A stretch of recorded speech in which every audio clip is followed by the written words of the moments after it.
So can we just talk about London's New Year's fireworks display? Because what was that? So we just rang in the new year with this massive visual love letter to brand Britain. Flags on flags, light shows, rainbow filters on the London Eye, looking like a TED talk for global unity.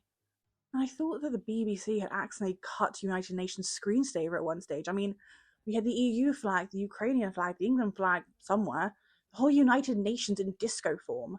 It was like Eurovision had a baby with a diversity brochure. At one point, I thought they were just going to throw in the Nando's flag just to complete the set. I'm sorry, but the EU flag? Did I miss a re entry? Because featuring the EU flag post Brexit is the diplomatic equivalent of pretending that you're still Facebook friends. Newsflash, you're not. And no matter how many flags you project onto the London Eye, you can't sell national pride if you don't believe in the nation in the first place.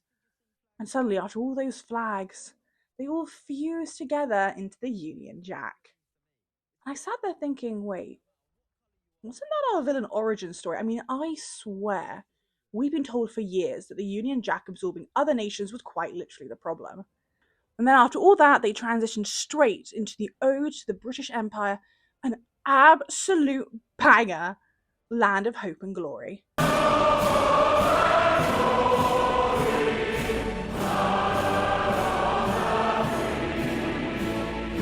I mean, I'm being a bit facetious because they were clearly trying to go for diversity as our strength. London will always shine bright as a city of hope and a place for everyone.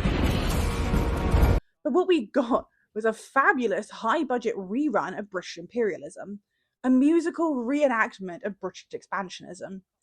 And I get that this was clearly the government-approved version of the Raise the Colour moment from 2025. Because frankly, that might have been the only real cultural moment from the last year. That, and yes, the women's rugby and women's football, but I kind of think that's about it. I mean, they didn't even use an Oasis song, and them reuniting was the closest thing we've had to national unity. New Year's fireworks are meant to celebrate the year we've just lived. A little, ooh, look what we did moment for the whole country, and given how bad this past year has been, I don't know, why couldn't we have just had no messages? Why couldn't we have just had fireworks? Why do we need Britain to be rebranded as this friendly neighbourhood flag collector? But to decide that the way to raise the flag in a government-approved way is to absorb every other flag on Earth into the Union Jack kind of makes me think the people who designed this thing might have skipped a few chapters in the history books.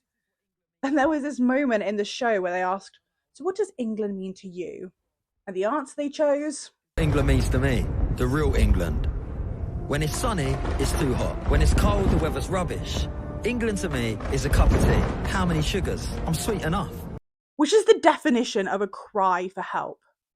We have got to stop reducing this country into emojis. Britain now just reduces itself into stereotypes of, in England, you stop for tea at 3 p.m. Please, it is now officially tea time. So let's grab a cuppa and get together. Just a sad little cliche. I mean, we've turned patriotism into a vibe check. What's so wild about all of this is that we've spent the last few decades being told that don't talk about the empire, don't celebrate the past, Britain is the villain of the world, don't act like it's special.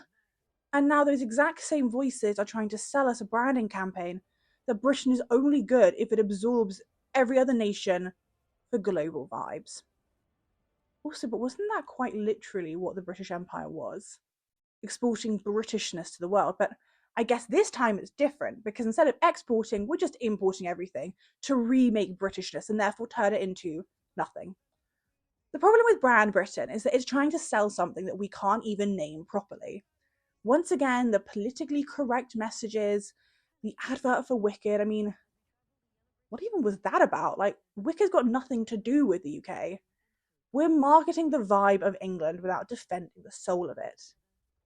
Can't build a country on a cliche.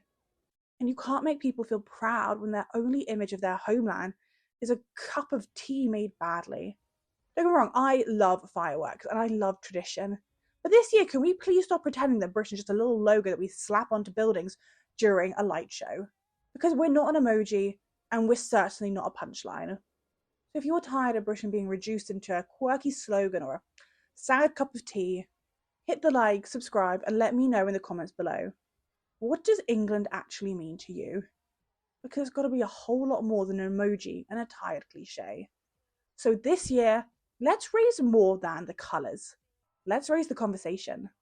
Happy 2026 to you all, and I hope it is the absolute best year yet. Thank you.